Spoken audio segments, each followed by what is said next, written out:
وَمِنَ النَّاسِ مَن يَشْتَرِي اللَّهْوَ الْحَدِيثَ، اللہ کہتے ہیں یہ تو سیدھے راستہ ہے، لیکن کچھ بے وقوف ایسے بھی ہیں جو اس سیدھے راستے کو چھوڑ کر بیکار باتوں کو خرید لیتے ہیں۔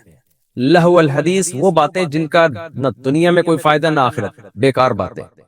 اس آیت کا ایک شان نزول ہے، وَمِنَ النَّاسِ مَن يَشْتَرِي اللَّهْوَ الْحَدِيث، کہ لوگوں میں کچھ ایسے لوگ بھی ہیں جو بیکار باتوں کو خرید لیتے ہیں قرآن کے بدلے میں یا اللہ کے راستے کے بدلے میں۔ نضر ابن حارث جو تھا یہ کافر تھا، یہ فارس جایا کرتا تھا تجارت کے لیے، تو جب یہ وہاں جاتا تو فارس میں جو بادشاہ لوگ تھے ان کے محلوں میں بھی جانا ہوتا، اور وہاں اہل فارس سے اپنے بادشاہوں کے اور اپنے بہادر لوگوں کے قصے کہانیاں سن کے آتا، اور وہاں سے ایک ناچنے والی باندی بھی لے آیا۔ تو لا کے نا صحابہ کو جو بھی عرب لوگ تھے مکہ میں، ان لوگوں کو کہتا کہ محمد صلی اللہ علیہ وسلم تم کو موسیٰ کے، قوم عاد، قوم سمود کے واقعات سناتے ہیں، چھوڑو ان واقعات کو، میں تمہیں تاریخی قصے سناتا ہوں۔ تو وہ قصے بیٹھ کے سناتا، رستم جو پہلے زمانے میں جو پہلوان گزرے تھے وہ فارس میں، رستم ٹائپ کے، اور ان کی قصے کہانیاں شروع کر دیتا، لوگ اس میں دلچسپی لینے لگتے۔ دوسرا اس نے ایک ناچنے والی باندی رکھی ہوئی تھی جو گانے سنایا کرتی تھی، تو لوگوں سے کہتا تم محمد صلی اللہ علیہ وسلم سے قرآن سنتے ہو، ادھر آؤ۔ وہ باندی ناچتی تھی اور ان کو گانے سنایا کرتی تھی، تو لوگ پھر اس میں دلچسپی لینے لگے۔ تو ان سب چیزوں کو قرآن نے لہو الحدیث کہا، کہ اتنی اچھی بات کو چھوڑ کر تم ایک لہو الحدیث، گانے بجانے اور ان باندیوں میں اور موسیقی میں دلچسپی ہو۔ موسیقی کے آلات بھی اس میں داخل ہیں، جیسے عبداللہ بن عباس رضی اللہ تعالیٰ عنہ نے لہو الحدیث کی جو تشریح کی ہے وہ گانا بجانا، موسیقی کے آلات، تو یہ سب چیزیں اس میں داخل ہیں۔ تو علماء نے لکھا ہے کہ کوئی ایک چیز اس آیت کا مصداق نہیں ہے، ہر وہ چیز جو اللہ کی یاد سے آپ کو غافل کر دے اور غفلت کا ذریعہ بنے، جو آپ کو قرآن و سنت سے دور کر دے، اس میں ڈرامے، فلمیں، اور سارا دن جو میچز دیکھتے رہتے ہیں بیٹھ کے، سارا دن تبصرے کرتے رہتے ہیں، ہر وہ چیز جو آپ کو اٹریکٹ کرے اپنی طرف اس طور پر کہ وہ آپ کو اللہ سے اور اسلام سے اور قرآن سے غافل کر رہی ہے، وہ تمام چیزیں لہو الحدیث میں داخل ہیں۔ اب اسی آیت سے علماء نے موسیقی کے ناجائز ہونے پر بھی استدلال کیا ہے، کیونکہ موسیقی بھی جو لوگ گانے بجانوں میں لگتے ہیں ان کو پھر قرآن سے دلچسپی تھوڑی ہوتی ہے، وہ تو ہر وقت ہیڈ فون لگا کے، ہینڈ فری لگا کے ناچتے رہتے ہیں، گانے سنتے رہتے ہیں۔ یا بعض لوگوں نے یہ کہا ہے کہ بھئی یہ اگر اس سے ہم گانے بجانے کو حرام قرار دیں تو یہاں تو وہ گانا بجانا مراد ہوگا لیضل عن سبیل اللہ، جو اللہ کی یاد سے غافل کرے، تو وہ موسیقی اور وہ گانے بجانے جو ہمیں اللہ کی یاد سے غافل نہیں کر رہے تو وہ تو جائز ہونے چاہیے۔ تو خوب سمجھ لیں، گانے بجانے یا موسیقی جو ہے نا اس کا ناجائز ہونا صرف اس آیت سے ثابت نہیں ہے، اس پہ دوسرے دلائل بھی ہیں۔ ان میں سب سے بڑی دلیل یہ ہے کہ جس چیز کا بھی داعیہ اور سبب موجود ہوتا ہے پھر بھی وہ چیز نہ ہو، اس کا مطلب وہاں شریعت میں ممانعت ہے۔ دنیا کی ہر قوم میں موسیقی رہی ہے، اور یہ ایسی چیز ہے جس کی طرف انسان مائل ہوتا ہے، لیکن ہم دیکھتے ہیں نبی صلی اللہ علیہ وسلم کے دور میں صحابہ میں کوئی ایک صحابی بھی ہمیں نہیں ملتا جس سے کوئی ایک بانسری تک کا ہمیں ثبوت مل جائے، ایک باجے تک کا ہمیں ثبوت مل جائے۔ اس کا مطلب پیغمبر صلی اللہ علیہ وسلم کی طرف سے پابندی تھی۔ اس کی میں اور آسان مثال دیتا ہوں، عرب میں تصویروں کا بڑا رواج تھا، بتوں کی تصویریں بناتے، پہاڑوں کو تراش کے مجسمے بنایا کرتے تھے۔ اب فرض کریں ہمارے پاس کوئی حدیث نہ ہوتی تصویر کے حرام ہونے کے بارے میں، پھر بھی اتنا ہمارے لیے کافی تھا کہ نبی صلی اللہ علیہ وسلم سے اتنی محبت صحابہ کو، اس کے باوجود صحابہ نے نبی کی تصویر نہیں بنائی، نہ تابعین نے کسی صحابی کی تصویر بنائی، حالانکہ وہ تصویروں کا فن تو عروج پر تھا اس زمانے میں۔ تو یہ نہ بنانا اس کی علامت ہے کہ بھئی ان کو روکا گیا اس عمل سے، ورنہ یہ داعیہ تو موجود ہے، رواج بھی ہے، دل بھی چاہتا ہے انسان کا اپنے بڑوں کی، آج بھی لوگ رکھتے ہیں نا اپنے بڑوں کی البم اور یادگاریں، اپنے بچوں کی، اپنے باپ دادوں کی، گھروں میں لٹکی بھی ہوتی تصویریں، اپنی شادی بیاہ کی، لیکن ہمیں ایک صحابی نہیں ملتے کہ انہوں نے کوئی ایک چڑیا تک کی تصویر بنائی ہو اپنے ہاتھ سے۔ تو یہ اس کی علامت ہے، یہ خود ایک واضح دلیل ہے کہ بھئی یہ ممانعت تھی، تبھی تو نہیں کیا نا انہوں نے یہ کام۔ تو جو لوگ آج موسیقی کو حلال قرار دے رہے ہیں نا اس کے دلائل تراش رہے ہیں اور تعویلات کرتے ہیں ان احادیث میں جن میں موسیقی کو حرام قرار دیا، جیسے حدیث میں آتا ہے ترمذی میں، قرب قیامت میں کچھ لوگ گانے بجانے والی عورتیں لائیں گے اور جو ہے وہ ناچ گانوں کی محفل ہوگی، موسیقی ان کے سروں پہ بجائی جائے گی اور اللہ ان سب کو زمین میں دھسا دے گا۔ تو تعویل کرتے ہیں کہ جی اس سے تو وہ موسیقی مراد ہے جو لڑکیوں کے ساتھ اور چھل کود مچائی وغیرہ وغیرہ جو بھی دلائل دیے جاتے ہیں۔ سوال پیدا ہوتا ہے بھائی اگر یہ آپ جس موسیقی کو جائز سمجھ رہے ہیں اگر یہ جائز ہوتا تو کوئی ایک صحابی سے کوئی ایک ضعیف روایت میں تو ثبوت ملتا نا ہمیں کہ انہوں نے بانسری بجائی ہے یا کسی کا بیٹھ کے گانا سنا ہے ان لوگوں نے۔ اور اگر کوئی روایت ہمیں ملتی ہے غنا کے بارے میں تو وہ غنا سے مراد ترنم کے ساتھ کسی چیز کو پڑھنا، یہ روایتیں ہمیں ملتی ہیں. جیسے نبی صلی اللہ علیہ وسلم جب مدینہ طیبہ تشریف لے گئے تو لڑکیوں نے وہاں پر نبی کے استقبال میں چھوٹی بچیوں نے ترنم کے ساتھ اشعار پڑھے، طلع البدر علینا جو مشہور اشعار ہیں. تو اس طرح غنا کا لفظ ترنم کے ساتھ شاعری کے معنی میں استعمال ہوتا ہے. جیسے حدیث میں آتا ہے من لم یتغن بالقرآن لیس منا، جو قرآن میں تغنی غنا نہیں کرتا، غنا سے مراد خوبصورت آواز میں قرآن نہیں پڑھتا، وہ ہم میں سے نہیں ہے. تو اب یہ تو نہیں کہ آپ قرآن معاذ اللہ گانے کے طرز پہ پڑھنا شروع کر دیں. تو اگر یہ جو موسیقی آج جس کو جائز ہونے کے پیچھے لوگ پڑے ہوئے ہیں، آج نئے نئے اسکالرز آ رہے ہیں اور کہہ رہے ہیں موسیقی جائز ہے، تو لوگوں کو، نوجوانوں کو وہ خراب کر رہے ہیں. اس کا کوئی گنجائش ہوتی نا اسلام میں تو ایک بانسری کا ہمیں ثبوت مل جاتا ہے. جنید جمشید کی بات مجھے یاد آتی ہے، جب جنید جمشید رحمۃ اللہ علیہ نے گانے بجانے چھوڑے تو ظاہر ہے ایسے موقع پہ انسان گنجائش تلاش کرتا ہے، کہیں کسی مذہبی اسکالر سے، کہیں قرآن و سنت سے مجھے گنجائش مل جائے. تو بہت سے لوگوں نے جنید جمشید کو کہہ دیا گانے بجانے جائز ہیں اسلام میں، لیکن جنید جمشید کی ایک بڑی اہم بات ہے، اس نے کہا کہ میں نے بہت تلاش کیا کہ ایک بانسری تک کا بھی مجھے اگر ثبوت مل جائے نا تو میں دوبارہ موسیقی شروع کر دوں گا. تو میں نے تلاش کیا، کہیں بھی کسی اسکالر نے ایک بانسری تک کا بھی مجھے حدیث سے ثبوت نہیں دکھایا کہ صحابہ یا تابعین میں سے کسی نے بانسری بھی استعمال کیا. اس سے پتہ چلتا ہے اسلام موسیقی کو پسند نہیں کرتا. اور یہاں بھی اللہ تعالیٰ نے جیسے عبداللہ بن عباس کی جو تفسیر ہے اس کے مطابق لہو الحدیث میں یہ غنا، گانے بجانے اور موسیقی کی آلات شامل ہیں. اس کو اللہ نے ایک برائی کے طور پہ بیان کیا. یہ چیزیں عام طور پر اللہ کی یاد سے غافل کرتی ہیں. ہاں کچھ موسیقی ایسی ہے جس کے جواز میں اختلاف ہے، جیسے کہ جنگ کے موقع پر جو دف بجایا جاتا ہے، یا لوگوں کو ابھارنے کے لیے جنگ کے موقع پر جو ہے وہ دف ڈھول وغیرہ بجایا جاتا ہے، یا اس طرح کا کوئی ترانہ گایا جاتا ہے. تو ایسے موقع پر پھر فقہا کا اختلاف ہے. تو جہاں اختلاف ہوگا اور سوسائٹی کی ضرورت ہوگی تو وہاں خاص مواقع پر گنجائش سے فائدہ اٹھایا جا سکتا ہے، لیکن نارملی جو ہے اس کا جواز، یہ اس کا فتویٰ دینا یہ ٹھیک نہیں ہے. وَمِنَ النَّاسِ مَن يَشْتَرِي لَهْوَ الْحَدِيثِ، اللہ کہتے ہیں لوگوں میں بعض ایسے لوگ ہیں جو بیکار باتوں کو خریدتے ہیں، لِيُضِلَّ عَن سَبِيلِ اللَّهِ، تاکہ اللہ کے راستے سے لوگوں کو روکیں، بغیر علم، بغیر دلیل کے. یعنی ہونا تو یہ چاہیے آپ کے پاس کوئی دلیل ہے اسلام کے غلط ہونے کے لیے تو وہ لے کر آؤ. آپ دلیل تو لا نہیں سکتے. اب آپ انٹرٹینمنٹ میں لگا دیتے ہیں لوگوں کو، ڈرامہ فلموں میں لگا دیتے ہیں. جیسے کہ آج کل مغربی دنیا کا ایک طریقہ یہی ہے کہ مسلمانوں کو بے حیائی میں لگا دیا، زنا میں، سگریٹ میں، چرس میں، اور ان تمام چیزوں میں جب چسکا لگتا ہے تو پھر آدمی دلائل کو ایک طرف چھوڑتا ہے، پھر وہ کہتا ہے چھوڑو اسلام کو. تو یہ آج بھی مغربی دنیا اسی طرح اسلام سے لوگوں کو روکتی ہے، ہمیشہ سے روکتی رہی ہے. عیاشی میں لگا دیا آپ کو اور آپ کام کی زندگی سے محروم ہو گئے. آپ دیکھیں جب یہ فلسطین اور اسرائیل کا چل رہا تھا تو کرکٹ کے میچ آ رہے تھے، اس وقت لوگ اس کو چھوڑ کر میچوں میں دلچسپی لے رہے تھے. تو تمام وہ چیزیں جو آپ کو اللہ کی یاد سے اور ضروری کاموں سے غافل کر دیں وہ لہو الحدیث میں. ہاں ہر طرح کا لہو ہمیشہ حرام نہیں رہتا. کچھ لہو تو ایسے ہیں جیسے میں نے بتایا غنا اور موسیقی وہ ناجائز ہیں، اور کچھ لہو ایسے ہیں جو مباح ہیں. دوسری قسم لہو کی وہ ہے کہ جو صرف جائز ہے، یعنی کوئی ثواب بھی نہیں ہے، کوئی گناہ بھی نہیں ہے، جیسے ایسی ادھر ادھر آدمی کھیل کود کے ٹائم ویسٹ کر رہا ہو، ناپسندیدہ ضرور کہا جائے گا اس کو لیکن حرام نہیں.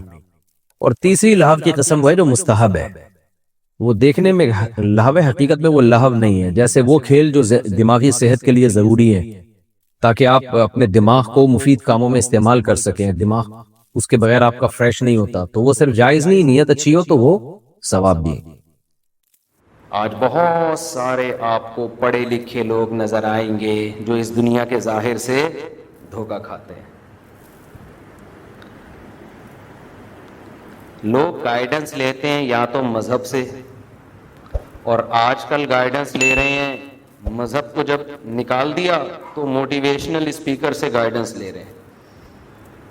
انسان کو کاؤنسلنگ کی ضرورت ہوتی ہے، گائیڈنس کی ضرورت ہوتی ہے، تو وہ کہتا ہے یار جو مجھ سے زیادہ پڑھا لکھا ہے میں اس کو فالو کروں، اس سے سمجھوں مجھے کیا کرنا چاہیے.